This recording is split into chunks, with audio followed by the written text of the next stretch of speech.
काल सुरेश म्हात्रे बाळे यांनी काल्हेरला जाऊन एक स्थानिक बिल्डरांच्या साईडवर जाऊन तिथे आमचा वर्दस्त आहे असं विधान केलंय। मला त्यांना एवढंच सांगायचंय, असं एकही भिवंडी तालुक्यातली एखादी साईट त्यांनी दाखवली ज्याच्यावर आमचं वर्दस्त असेल किंवा आमच्या आशीर्वादाने होत असेल, असं कुठलंच व्यापाऱ्याने कुठली साईट नाही। भिवंडी हे मोठं हब आहे व्यापाऱ्यांना काम करण्यासाठी, त्याच्यामुळे इथे कुणीही काम करू शकतो, तिथे आमच्या वर्दस्ताची गरज नाहीये। आणि राहिला विषय, भिवंडी तालुक्यातले जे जे काम चालू आहेत ते अनधिकृत चालू आहेत आणि या राज्य सरकारचं एक नियम निघालेला आहे, त्यांनी एक GR काढलेला आहे का हे प्रोजेक्ट सगळे अधिकृत करण्यासाठी। त्याच्यामुळे सगळे प्रोजेक्ट भविष्यात ज्या ज्या व्यापाऱ्यांनी अधिकृतसाठी प्रयत्न केलेत त्यांनी परवानगी मागितली त्यांचे अधिकृत होतील।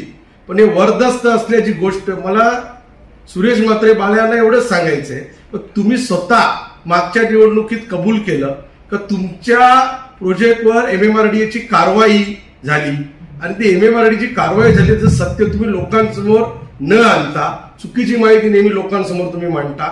तिथला एक स्थानिक शेतकरी जी मी माहिती घेतली वखारे म्हणून, त्यांनी तुमच्यावर, माझ्याकडे त्याचे डॉक्युमेंट आहेत, त्यांनी तुमच्यावर एक गेल्या 2 वर्षापासून तुम्ही त्याच्यावर अन्याय केलाय, त्याची जागा घेतलेली आहे, त्याचे भाडं दिलेलं नाहीये, त्याच्यामुळे त्यांनी ते MMRDA तक्रार केली होती आणि त्यांनी तुमच्यावर कारवाई केली होती।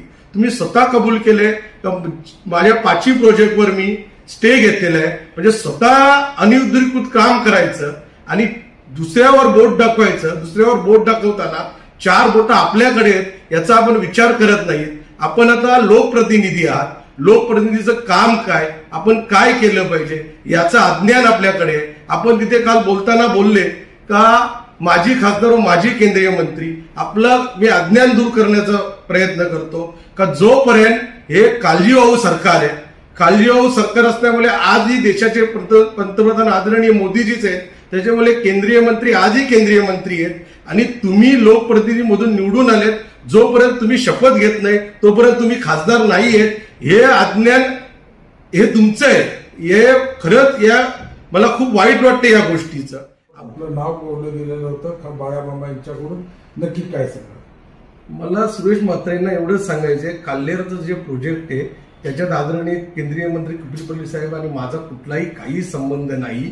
उलट त्यांनी त्या प्रोजेक्टचे पेपर काढावे, तो प्रोजेक्ट त्यांच्याच नेत्यांचा आहे, त्यांच्याच नेत्यांच्या पेपरवर अग्रीमेंट होतात त्या प्रोजेक्टचे। म्हणून माझी त्यांना विनंती आहे की रीतसर त्याचे पेपर काढावे आणि आमचा त्याच्यात एकही कसलाही संबंध नाही आणि त्यांच्या या वक्तव्यावर आम्ही रीतसर कायदेशीर कारवाई करत आहोत। रीतसर आम्ही आमच्या ऍडव्होकेटशी बोललेलो आहोत, आम्ही रीतसर नोटीस त्यांना याची पाठवण्यात येईल।